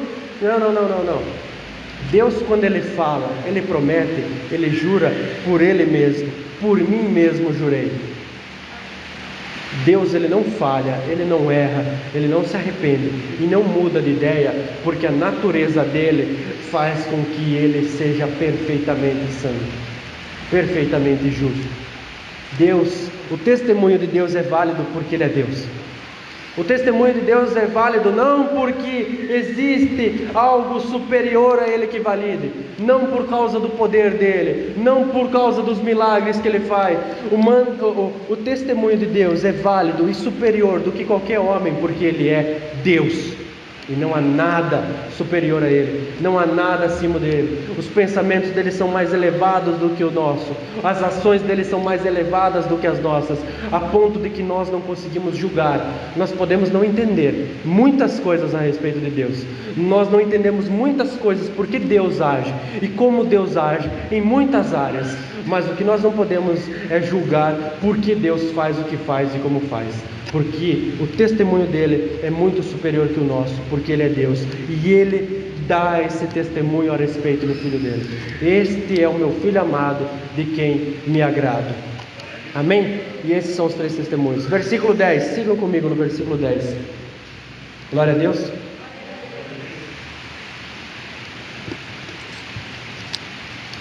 João, capítulo 5, versículo 10, primeira parte, diz assim: quem crê no Filho de Deus tem em si mesmo esse testemunho. Aí matou a charada, né? Conseguiram entender agora? Por que você, quando falar a respeito de Cristo, todo mundo, ou melhor, todos os cristãos do mundo, quando falar a respeito de quem Cristo é, vão falar igual? Mas se o arrebatamento é antes ou depois da tribulação, se a igreja vai ficar ou vai ir, se o arrebatamento é visível ou é secreto, se o anticristo é a personificação do mal ou é o mal, se é Satanás que vai encarnar ele ou ele vai agir com o poder de Satanás. Aí nós podemos debater muitas coisas a respeito da Bíblia, mas a respeito de quem Cristo é e da salvação do sacrifício de Cristo, você vai ser unânime também. A igreja vai ser unânime também. A igreja pode ter muitas diferenças de uma para outra, mas quando se trata de Cristo, da manifestação do Espírito Santo de Deus, de quem Cristo é, porque o Espírito Santo manifesta para dizer quem Cristo é unânime. Quem crê no Filho de Deus, se você crê que Jesus Cristo é o Filho de Deus, tem em si mesmo, não é só intelectualmente, não é só o conhecimento, não é só a sabedoria, tem em si, no seu ser, na completude de quem você é, tem em si mesmo esse testemunho. Dentro de ti vai estar o testemunho de quem Cristo é, de que Jesus é o Cristo, o Filho de Deus. Não vai ter outra maneira de você no teu dia a dia vencer os teus pecados, você viver uma vida santa, uma vida que agrada a Deus, se dentro de você não ter um testemunho de quem Cristo é. Porque você não foi salvo se você não tem esse testemunho. Você pode ter inúmeras dúvidas bíblicas, você pode ter inúmeras falhas, mas você se entristece, você sofre, você chora, você busca, você tem sede do Evangelho, você quer aprender mais. O teu dia a dia você passa pensando nas coisas de Deus, você passa buscando as coisas do alto, você começa cada vez mais cedo buscar as coisas do Evangelho. Eu preciso aprender, eu preciso estar com os irmãos. Por isso que não existe culto online. Existe a transmissão do culto. O culto é isso aqui. A pessoa que está em casa assistindo não está fazendo culto a Deus. Culto é a reunião da igreja. Nós estamos transmitindo o culto online. Aqui é o culto. Vou ficar em casa assistindo a live. Não, você não está cultuando a Deus. Nesse culto você não estava presente. O culto é aqui. O que está acontecendo aqui é aqueles que creem em Cristo, que estão em manifestação da graça e da glória de Deus quando se reúnem. Não, mas eu tenho ainda muitas dúvidas, tenho muito que aprender, eu preciso melhorar. Sim, beleza, mas a cada dia você mostra isso com a sua dedicação na leitura, no estudo, vendo pregações. Eu não estava falando de antes, está lá o YouTube do ministério, tem a exposição da segunda carta de João inteira. Acho que tem mais de 50 pregações lá dentro. Eu até estava falando com os irmãos, eu passei vários canais de YouTube para os irmãos ali do grupo de homens, para que vocês estejam estudando, aprendendo, conhecendo a palavra. Não, vamos no TikTok aprender teologia. É isso mesmo, é isso, é assim. Vamos lá nos videozinhos do Instagram aprender teologia. Então beleza, vai para casa e assiste vídeo, não precisa vir mais no culto. A gente já passa, Deus levanta homens, pastores, líderes para ensinar a igreja. Mas não, vamos ficar vendo o videozinho, passando o videozinho, que é ali que você vai aprender quem é Deus. Vamos passar, outro videozinho, vamos passar. Nossa, mas só estou vendo o vídeo de Deus. Com certeza você em 50 segundos, 1 minuto e meio, você ali em poucos segundos vai conseguir entender, você vai virar um grande teólogo, você vai ser um grande cristão. Quem crê no Filho de Deus tem em si esse mesmo testemunho. Não existe como acreditar em Cristo se não for pelo testemunho fiel, através da Santa e Sagrada Escritura. O Espírito Santo de Deus não vai te guiar a nada que seja contra a Santa e Sagrada Escritura de Deus.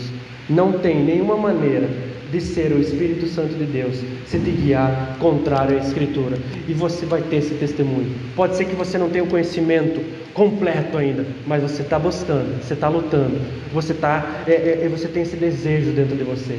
No teu dia a dia, a leitura bíblica, escutar pregações. Se você muitas vezes está na correria, escute a Bíblia em áudio. Escute a Bíblia em áudio. Está na correria, tem muitas coisas fazendo no teu dia a dia, escute a Bíblia em áudio. Se abasteça da palavra de Deus, porque se você é um cristão verdadeiro, esse testemunho está dentro de você. E ele continua o texto dizendo: quem não crê em Deus o faz mentiroso. Mas eu acho que Jesus não é bem assim não, pastor. Então você não crê no testemunho de Deus, porque a Bíblia é o testemunho de Deus. A Bíblia é a palavra de Deus. Tem muita gente que diz assim, e é muito bonito quando falam dessa maneira. Eu acho muito bonito, porque é fácil de enganar as pessoas. A Bíblia não é a palavra de Deus. A Bíblia contém a palavra de Deus, porque a palavra de Deus na verdade é Jesus. Mas sabe o que as igrejas estão fazendo? A igreja está idolatrando a Bíblia quando Jesus está vivo e ainda fala com nós até hoje. Mas que bonito esse discurso, né? Como é que pode o Satanás falar na boca do cara tão bonito assim, cara?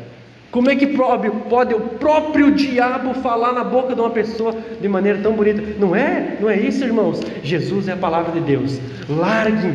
Nós não temos que tentar entender o que Deus falou no passado. Temos que ver o que a palavra de Deus, que é o Jesus Cristo vivo, está falando hoje.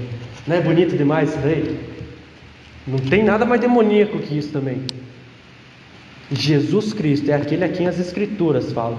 Ele age e vive, o Espírito Santo age conforme as Escrituras. Porque daí é fácil, qualquer um vem e diz que é Jesus que está falando, que é o Espírito Santo está falando, todo mundo acredita porque é os profetas de Deus, né? Eu não preciso estudar a Bíblia. Eu não preciso ler a Bíblia, porque a Bíblia é o que Deus estava falando no passado. Eu preciso entender o que Deus quer para mim hoje. Bíblia de lado, porque Bíblia contém a palavra de Deus. Então o que eu ler da Bíblia é palavra de Deus. E o que eu ler da Bíblia e eu não gostar não é palavra de Deus. Mas isso não foi Deus que falou, foi Paulo. Mas isso daí não foi Deus que falou, foi João. Porque a Bíblia não é a palavra de Deus, dizem eles. E essa ideia está percorrendo dentro da igreja de maneira gigantesca nos dias de hoje. Então quem crê em Deus, quem não crê em Deus o faz mentiroso.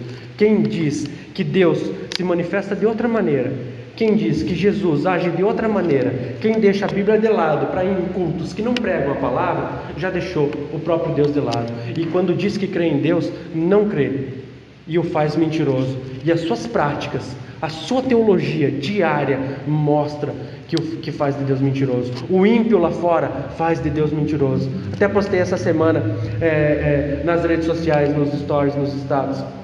A pessoa vive uma vida que é totalmente contrária a Deus. Nunca conseguiu vencer os seus pecados, as suas falhas. Daí morre, vira um anjo e vai para o céu descansar. Não, agora que vai começar o trabalho. Agora lá no inferno que vai começar o verdadeiro sofrimento. Como é que era um cristão? E a Bíblia diz que Deus vai manter irrepreensível até o dia de Cristo Jesus, irrepreensível. Como é que morreu sendo repreensível? Me diz, como é que pode? Deus falhou com isso aí, não conseguiu aperfeiçoar ele, morreu sem ser aperfeiçoado. Não, o verdadeiro cristão, aquele que crê em Cristo, pode até dizer que crê, mas se não confessa diariamente que Jesus Cristo é o Filho de Deus, não crê. Simplesmente. Esse testemunho está dentro de você, internamente, mas se ele não for externo, não tem nada interno. Se o testemunho a respeito de Cristo está dentro do meu coração internamente, manifestado pelo Espírito Santo de Deus, que me convenceu do pecado, da justiça e do juízo de Deus, então externamente também vai estar mostrando. No teu dia a dia você vai conhecer se é um cristão verdadeiro ou não. Você vai ver, você vai olhar para o seu marido, você vai olhar para a sua esposa e vai ver se são filhos de Deus. Vão ver se são cristãos verdadeiros. Quem não crê em Deus o faz mentiroso. Não adianta você dizer que vive uma vida desobediente a Deus, nunca vence os seus pecados, está sempre pecando de novo, no mesmo pecado, nas mesmas falhas de caráter, na mesma maneira de agir. Não, mas Deus está me transformando. Não, tu vê a pessoa às vezes até falar com um pouco de orgulho, né? Não, Deus está agindo em mim, eu estou melhorando. Sabe, né? Eu tenho os meus pecados, né? Eu tenho minhas falhas, mas Deus ele está me purificando. Mas nunca vence, nunca muda, nunca é transformado. Faz de Deus mentiroso, porque você diz que é um cristão verdadeiro, mas não vive dessa maneira. Então você não crê em Deus, você não vive da maneira que Deus quer, você não ama a Deus, porque amar é obedecer os seus mandamentos. Então quem não crê em Deus o faz mentiroso. Já pensou isso, meu irmão? Você no teu dia a dia dizendo que crê em Deus, mas vivendo de maneira contrária ao que Ele quer, está fazendo dele mentiroso. Porque as pessoas vão ver a sua vida e vão ver que você não é um cristão verdadeiro. E muitas delas não vão falar mal de você, vão falar mal de Deus. Olha aquele crente lá, olha lá, e depois quer ir na igreja, depois quer ir no culto ainda, mas lá dentro, lá com os irmãos é uma pessoa, aqui fora é outra. Não é o que a gente mais escuta hoje em dia? Não é o que a gente mais escuta hoje em dia? Escândalos e mais escândalos. Eu acredito que todos nós podemos cair em algum pecado. Todos nós temos falhas e pecados. Mas meu Deus, tem coisa assim que não dá para acreditar que é dentro da igreja de Cristo. Uma bagunçaiada que diz que é a manifestação do Espírito Santo, uma gritaria que diz que é a manifestação do Espírito Santo, e lá fora não tem manifestação nenhuma do Espírito de Deus. A vida mostra que são desgraçados, que nunca foram agraciados por Deus. E o texto continua ainda ali no versículo 10: porque não crê no testemunho que Deus dá acerca de seu Filho, porque se cresce de verdade viveria uma vida. O testemunho interno nos faz, se você é regenerado, recebeu o dom da fé, o Espírito Santo se manifestou dentro de você, a tua vida vai mudar, com certeza a tua vida vai mudar. Por isso que às vezes eu fico nervoso com vocês, por isso que às vezes eu fico desapontado com vocês. Eu fico desapontado muitas vezes, mas eu tenho fé em Deus, que Deus vai transformar ou vai excluir aqueles que não são nada também. Porque não tem essa ideia de que sempre vai haver o joio e o trigo junto. Dentro da igreja não. É no mundo, lá fora sempre vai ter o joio e o trigo. Mas na igreja não. A igreja precisa identificar quem é filho de Deus, e aqueles que não são, meu irmão, a igreja tem que ser muito dura sobre esses que estão dentro da igreja, achando que são filhos de Deus e não são. Muito duro nós temos que ser. Orar por essas pessoas, mas estão aí dizendo que são filhos de Deus e não são, bota na praça. Chama atenção. E por último é para até excluir, se não ouvir. É isso que Jesus ensinou. Mas agora a pessoa diz então que é filho de Deus, mas não vive como Deus ensina, como a palavra de Deus ensina, faz de Deus mentiroso, porque não aceita. Pode até crer no Jesus histórico, mas não acredita em Cristo, porque se acreditasse, ia ter um temor a Deus e viver uma vida santa. Versículo 11 diz assim: Este é o testemunho. Qual é o conteúdo do testemunho? Do que é formado esse testemunho de Deus? Deus dá o testemunho a respeito do seu Filho Jesus Cristo. E este é o testemunho. Do que contém, qual é o conteúdo desse testemunho? Por que Jesus testemunha, ou melhor, por que Deus testemunha a respeito de Jesus Cristo? Por que Jesus teve que vir, Deus teve que vir em carne? Por causa disso aqui: Deus nos deu a vida eterna. O testemunho a respeito de Jesus é um testemunho de vida eterna. O Evangelho de Cristo Jesus é o Evangelho de vida eterna. Por isso que Evangelho significa boas novas. É as boas notícias de que eu, pecador, merecedor do castigo eterno, do fogo eterno, merecedor do inferno, da ira de Deus, fui salvo, não pelas minhas obras, mas pela obra de Cristo Jesus. Efésios capítulo 1, versículo 4 ao 6. E olha só que interessante, Deus nos deu a vida eterna, não nos dará. Deus nos deu a vida eterna. É algo que nós já podemos desfrutar nessa vida, nessa terra. Efésios capítulo 1, versículo 4 ao 6 diz assim: porque Deus nos escolheu nele antes da criação do mundo, para sermos santos e irrepreensíveis em sua presença. Olha só, até aí, vou ler de novo. Porque Deus nos escolheu nele. Antes, quando que foi isso? Antes da criação do mundo. Antes de ter a criação do mundo, Deus já tinha escolhido, o plano já estava completo. Para sermos santos, para sermos irrepreensíveis, para estarmos na presença de Deus. Não, mas a pessoa não consegue vencer os seus pecados. A pessoa não se santifica. A pessoa não se separa para Deus. A pessoa não tem tempo para Deus. A pessoa está focada nas coisas dessa terra. A pessoa não está caminhando para ser irrepreensível. Não, sempre está fazendo alguma coisa. Sempre está caindo nas mesmas falhas. Sempre está ali nos mesmos pecados. Ué, mas então como assim? Será que é um escolhido de Deus? Parece que não, segundo a palavra, né? O texto continua dizendo: em amor nos predestinou, não predeterminou. Ah, Deus predeterminou todas as coisas. O pastor diz, eu estou aqui balançando a mão porque Deus predeterminou. Não, ele predestinou, é o destino, é a chegada. Se Deus salvou, se começou, vai terminar. Deus predestinou para sermos adotados como filhos por meio de Jesus Cristo, conforme o bom propósito da sua vontade, para o louvor da sua gloriosa graça, a qual nos deu gratuitamente no amado. Deus nos deu a vida eterna. Aquele que foi salvo não perde a salvação. Deus já deu a vida eterna. Não existe um texto bíblico dizendo que Deus tira a vida eterna. Fala muitas vezes de galardão. Você vai perder a sua coroa, você vai perder, o galardão, o tesouro. Mas salvação não tem nenhum texto que fala. Você pode até procurar todos os textos da Bíblia e vir conversar comigo a respeito disso. Deus predestinou, Deus escolheu, elegeu antes da fundação do mundo para esta salvação. O testemunho é esse: Deus nos deu a vida eterna, não nos dará. e nem tirará de alguns a vida eterna, como muitos pensam. Romanos 9, versículo 14 ao versículo 16, diz assim, melhor leia Romanos 9 em casa também. Capítulo 9, versículo 14 ao 16. E então, que diremos? Acaso Deus é injusto? De maneira nenhuma, pois ele diz a Moisés: terei misericórdia de quem eu quiser ter misericórdia, e terei compaixão de quem eu quiser ter compaixão. Portanto, isso não depende do desejo ou do esforço humano, mas da misericórdia de Deus. Como é que eu tenho a salvação? Como é que eu recebo a vida eterna? Assim, deixa eu te passar aqui, é uma receitinha. Primeiro você se arrepende dos seus pecados, se esforce para isso. Depois você aceita Jesus como seu único suficiente Salvador. Daí, aceitou, beleza. Agora aqui, você é batizado, você está quase conseguindo a vida eterna. Agora você tem que orar, jejuar e buscar o batismo no Espírito Santo. Porque eu também não entendo porque tu foi batizado nas águas em nome do Pai, do Filho e do Espírito Santo, e agora tu tem que buscar o batismo no Espírito Santo de novo, porque só pode que o Espírito Santo entrou e fica entrando e saindo, você tem que buscar o batismo no Espírito Santo. Está quase conseguindo a salvação. Agora você tem que se arrepender todo dia, porque você peca. Então você está quase conseguindo a salvação e viver uma vida santa, está quase conseguindo a vida eterna. Está quase a vida eterna. Mas assim, se no último instante da tua vida você pecar e não conseguiu pedir perdão, aí você vai para o inferno. Você não conseguiu a vida eterna. Só pode ser louco a pessoa que acredita assim. Não pode ser que acredita na Bíblia.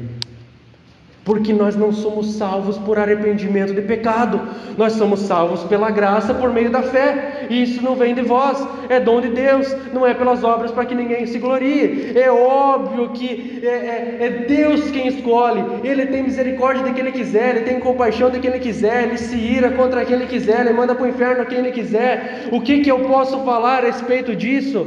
Se Deus faz conforme a vontade dele, e a conclusão é qual? Portanto, isso não depende do meu desejo e nem do meu esforço, porque está falando aqui, não depende do desejo ou do esforço humano, mas da misericórdia de Deus.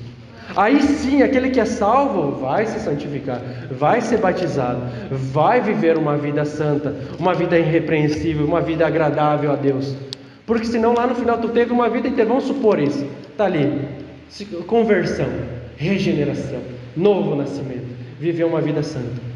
Até o Marcos Granconato, eu vou achar esse texto e vou tentar mandar para vocês. O pastor Marcos Granconato, um pastor batista, ele dá um exemplo. Ou melhor, ele escreve um texto: devaneios de um arminiano. Se não é a Drica me lembrar das coisas, os irmãos estão fracos. Glória a Deus pela vida da irmã. Olha só, ele diz assim: devaneios de um arminiano. Os arminianos são aqueles que acreditam no livre-arbítrio, que você escolhe Deus. Mas é o Thales Roberto, mas eu escolho Deus, sabe aquela musiquinha chata pra caramba? Não, é a pessoa que escolhe Deus. Então tá ali, né? Você escolhe Deus, mas todo dia o pecado vem e todo dia você tem que escolher Deus, porque o pecado vem tirar a salvação, você escolhe Deus, ganha a salvação de novo, né? Aí Deus escreve no livro da vida, paga no livro da vida, escreve no livro da vida, paga no livro da vida, escreve no livro da vida, paga no livro da vida. Está ali Deus cansado já de escrever e apagar, né? Tá grosso, no meu deve estar grosso de corretivo, né? Nem escreve mais em cima do livro, está escrevendo em cima do corretivo, né? Porque já está grosso. Dá até para lixar e levar para o seco, fazer uma chapeação lá, né? Está grosso de corretivo em cima, que apaga, escreve, apaga, escreve, apaga, escreve.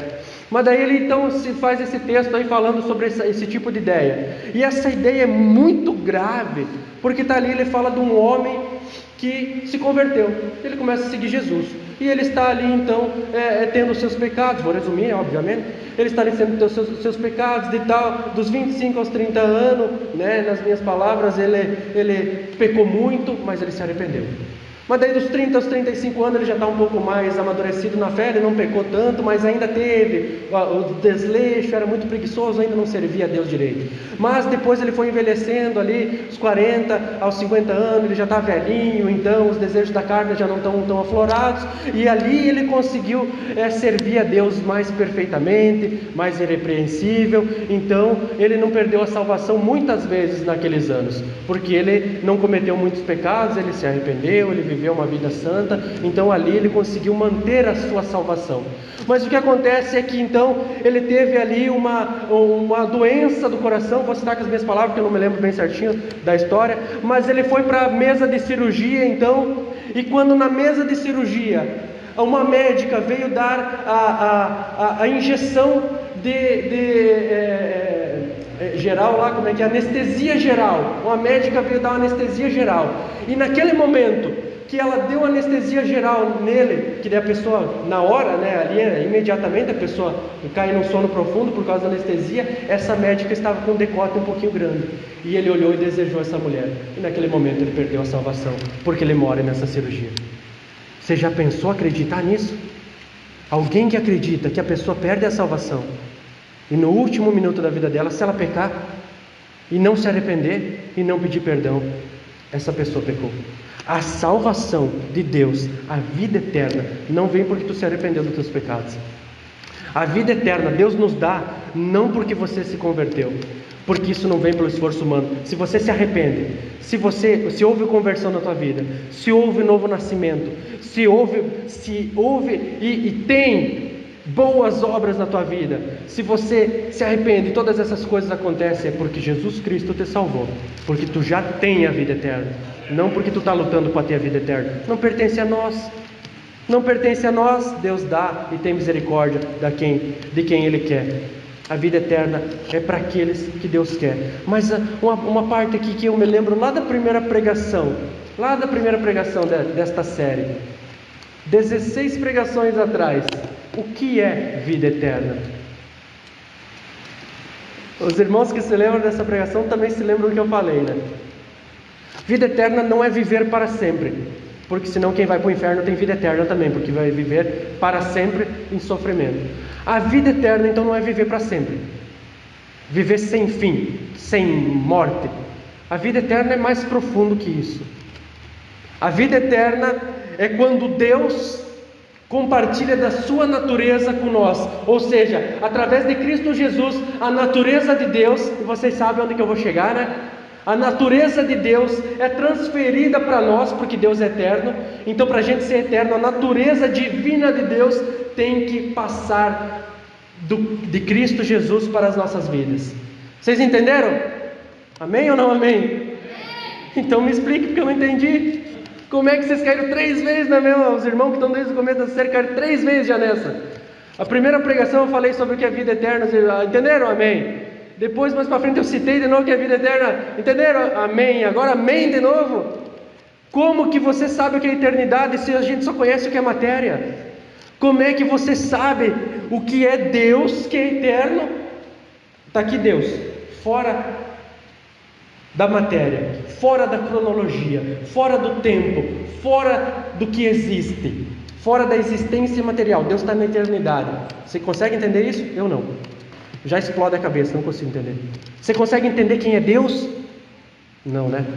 Você consegue entender a natureza divina dele de maneira completa, que é passada, essa eternidade é passada a nós, e que é passada através de Cristo Jesus, nosso Senhor? Você diz que consegue entender, entenderam? Amém. Então me explica, porque eu não entendi. Depois eu sento aí com os irmãos podem se reunir e tentar me explicar, porque eu não consigo entender. Os pensamentos deles são mais altos que o meu. A vida eterna é muito maior, é muito superior. O meu raciocínio não chega lá. Eu só consigo entender o que o ponto 3 desse versículo diz.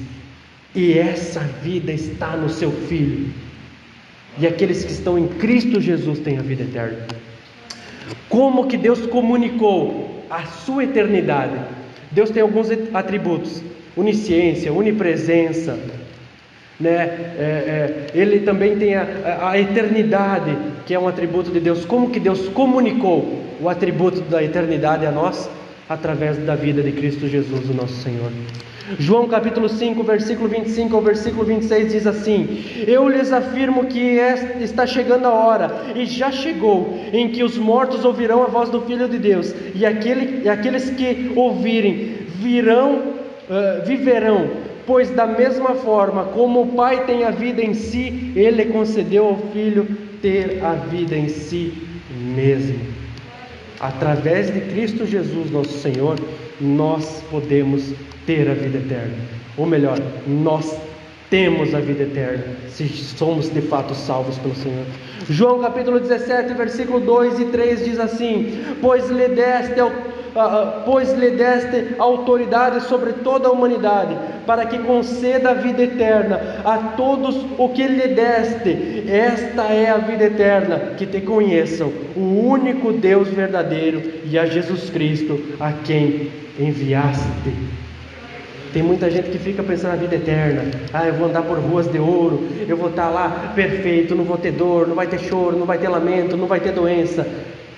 Isso até é bom, mas sabe o que é a vida eterna de verdade? Eu estar eternamente na presença de Deus, eu estar eternamente na presença de Jesus. Agora a Bíblia diz, Paulo fala em 1 Coríntios capítulo 13, que nós o vemos e o conhecemos em partes, como num espelho embaçado, mas um dia o veremos, o conheceremos completamente. Sabe o que é a vida eterna? Quando Deus comunica a sua eternidade a nós, para que nós possamos viver com Ele, junto dEle, próximos dEle, perfeitamente e eternamente, para sempre, e mais que isso, eternamente. Versículo 12, entenderam? Amém? Não, né? Não tem como, né? Nós cremos. O Espírito Santo de Deus revela isso a nós. Um dia nós entenderemos, então poderemos nos alegrar de fato na presença do Senhor. Isso é a vida eterna. Então aquele dia que estaremos no céu, vamos dizer, isso é a vida eterna. Agora eu entendo, agora eu conheço Jesus completamente. Versículo 12 diz assim: quem tem o Filho tem a vida. Simples. Por isso que é crer que Jesus é o Filho de Deus. E se você crer, você vive diariamente assim. João capítulo 6, versículo 57. João capítulo 6, versículo 57, diz assim: da mesma forma como o Pai que vive enviou, da mesma forma como o Pai que vive me enviou, e eu vivo por causa do Pai, assim aquele que se alimenta de mim viverá por minha causa. Você quer entender? Aqueles que estão completamente alimentados da palavra de Deus estão vivendo conforme Cristo ensinou. Um negocinho chato, né? Mais uma vez, da mesma forma como o Pai que vive me enviou, eu vivo por causa do Pai, e assim aquele que se alimenta de mim viverá por minha causa. Você tem se alimentado de Cristo todos os dias? Você tem se alimentado de Cristo todos os dias da sua vida? Você pode dizer que diariamente você tem se alimentado de Cristo? Você pode dizer que quando você olha para a sua vida, você vê, eu tenho a vida eterna. Não, mas eu não posso julgar a mim mesmo se eu tenho a salvação ou não. Nós só vamos saber se eu tenho a salvação, se eu sou salvo, no dia do juízo. Não é isso que a Bíblia nos ensina. Efésios capítulo 1, versículo 3 diz assim: bendito seja Deus e Pai do nosso Senhor Jesus Cristo, que nos abençoou com todas as bênçãos espirituais nas regiões celestiais. Você tem a vida eterna se você está em Cristo Jesus nosso Senhor. Então experimente, desfrute das bênçãos espirituais. E ele continua dizendo no mesmo versículo 12: quem não tem o Filho de Deus não tem a vida. Não há salvação fora de Cristo Jesus. João capítulo 3, versículo 35 ao 36 diz assim: o Pai ama o Filho e entregou tudo em suas mãos. Quem crê no Filho tem a vida eterna. Já quem rejeita o Filho não verá a vida, mas a ira de Deus permanece sobre ele. Não, Deus ama todo mundo. Não, a ira de Deus está sobre as pessoas que não têm Cristo. Quem tem a Cristo tem a vida eterna. Quem não tem a Cristo não tem a vida eterna. Simples assim. Se você tem a Cristo, Cristo Jesus te salvou, você tem a vida eterna. E o versículo 13, a primeira parte diz assim: escrevi-lhes estas coisas. Ele não está falando só do texto que a gente leu hoje. Desde o capítulo 1 até aqui ele diz: escrevi essas coisas. Por que João escreve? Nos explicando quem está na luz, quem está nas trevas. Porque João escreve a respeito de quem é Jesus Cristo, de quem tem comunhão com Cristo, de que quem crê no Cristo realmente. Porque João escreve todas essas coisas? Porque João dá esses critérios apologéticos para nós. Escrevi-lhes estas coisas a vocês que creem no nome do Filho de Deus. Para quem ele escreveu todas essas coisas? É para o descrente? É para o visitante? O culto, a pregação do Evangelho é feita para o visitante? Ou para a edificação da igreja? Escrevi-lhes essas coisas a vocês que creem no nome do Filho de Deus, Esse texto aqui não é para descrente. Você vai evangelizar e falar sobre isso, mas vai edificar só aqueles que creem. Esse livro aqui só vai compreender, só vai ser alimentado, edificado aqueles que creem, aqueles que foram salvos. Senão vai ser loucura, vai ser duro demais, vai ser difícil demais de viver, vai ser pesado demais de engolir, vai ser pesado demais de viver, de entender e de fato proclamar ele. Não, tem algumas partes aqui, eu não posso falar para a pessoa lá fora que ela é um filho do diabo. Não, é muito duro. Sim, mas muitas vezes no teu evangelismo você vai ter que falar. Se você precisa de salvação, é porque você não é um filho de Deus. Não, mas eu creio em Cristo, eu sou filho, todo mundo é filho de Deus. Não é assim. João explica quem são os filhos de Deus. Essa epístola ele escreve para aqueles que creem no Filho de Deus. João capítulo 20, versículo 29 ao 31 diz assim: Então Jesus lhe disse: Porque me viu, você creu? Felizes os que viram, os que não viram e creram. Jesus realizou na presença dos seus discípulos muitos outros sinais miraculosos que não estão registrados nesse livro, mas estes foram escritos para que vocês creiam que Jesus é o Cristo, o Filho de Deus, e crendo tenham a vida eterna. É por isso que ninguém precisa de cura, de milagre, de nenhum tipo de outro sinal para acreditar que Jesus é o Cristo. Porque estes que estão aqui foram escritos para que a gente creia. Não é precisa nada além da Escritura. Jesus cura, revela, restaura vidas até hoje. Mas o que nós precisamos para ser salvos é a pregação genuína do Evangelho. E ele continua dizendo por que ele escreveu todas essas coisas na parte 3 do versículo 13: para que vocês saibam que tem a vida eterna. Sim, irmão, é possível você saber se você tem a vida eterna. É possível você saber se as pessoas que estão ao teu redor têm a vida eterna. Sim, você pode identificar se alguém que está do teu lado frequenta o mesmo ministério que você tem a vida eterna, porque João escreveu essa epístola para que você faça isso. Identifique se você é salvo, identifique se você tem a vida eterna, identifique se os irmãos que estão do teu lado são irmãos de verdade, se são filhos de Deus, são filhos do diabo, se amam verdadeiramente. Olha só, vou ler de novo: escrevi-lhes estas coisas para que a vocês que creiam no nome do Filho de Deus, para que vocês saibam, para que vocês tenham conhecimento, se vocês têm a vida eterna, para que vocês tenham conhecimento da salvação, para que vocês tenham conhecimento de quem é Cristo Jesus. Sim, o conhecimento, mas não só o mero conhecimento, não só a teologia de forma intelectual, porque aquele que tem o conhecimento e crê de verdade, sabe quem é Deus, é aquele que ama os seus irmãos, é aquele que tem comunhão com os seus irmãos, aquele que está próximo com os seus irmãos, aquele que obedece à palavra de Deus. Você pode identificar quem é teu irmão verdadeiro, e você pode identificar se você é um cristão. Quando você peca, você sofre, você fica completamente entristecido pelos seus pecados, ou você diz: Deus perdoa, eu estou mudando, ainda tem muita coisa para ser mudado. Quando você comete pecados, quando você deixa de vir nas reuniões, quando você deixa de amar os irmãos, ou melhor, quando você não mostra todos os dias que você se preocupa, que você ama os irmãos, quando você acha que você que sabe que está certo. Não é a Bíblia que sabe o que você deve fazer. Não é a Bíblia que vai te guiar, não, é você que sabe. Não, pastor, mas não, eu sei da minha vida. Não, mas os mandamentos é para todos nós. Os mandamentos são iguais para todos nós. Não importa quais são as tuas dificuldades no dia a dia. Os mandamentos são para todos nós, eles não são pesados. Pesados é a desculpa que vocês dão por não obedecer a Deus. Isso sim que é pesado. E quando eu escuto, é pesado para mim escutar algumas desculpas que alguns dão. Porque os mandamentos de Deus são para todos nós. Quem identificar se você é salvo, você sofre quando não consegue obedecer completamente a Deus. Você ama os teus irmãos, você dedica a tua vida e tudo que você tem para servir a Deus, não para ser servido, não para saciar.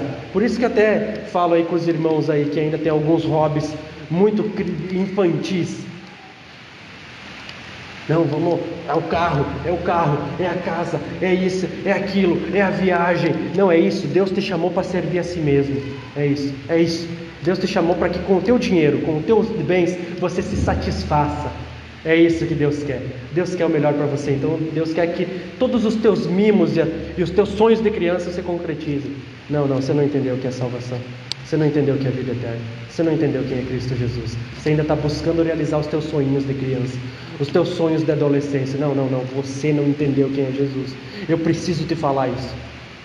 Você, minha irmã e meu irmão, que ainda está buscando viver o teu sonhinho, a tua casinha perfeitinha, as tuas coisinhas perfeitinhas, ainda não entendeu quem é Cristo. Se isso está em primeiro lugar na tua vida, do que servir a Deus, servindo os seus irmãos, você ainda não entendeu. Não.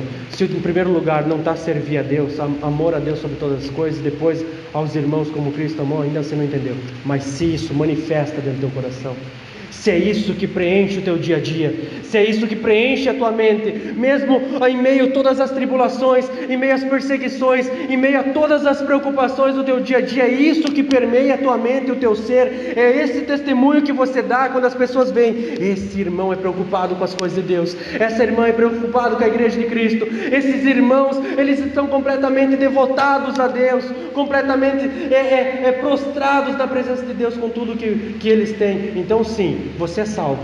Você é salvo, porque João escreveu essa carta para você saber se você é salvo, se você tem a salvação, e identificar nos seus irmãos se eles têm a vida eterna. Sim, Jesus é o Cristo, é o Filho de Deus. Esses fatos históricos que João nos cita, só podem ser cridos de fato, não só conhecidos, mas cridos pela manifestação poderosa do Espírito Santo. É o Espírito Santo de Deus que faz com que a gente possa crer completamente, e esse testemunho vai estar dentro de nós de tal maneira que você não vai conseguir segurar. Se Deus te salvou, se você crê que Jesus Cristo é o Filho de Deus, o Cordeiro Santo que desceu do céu, esse testemunho está dentro de si, de tal maneira que você não vai conseguir segurar dentro de você. Você vai ter que agir, você vai ter que falar, vai ser radical.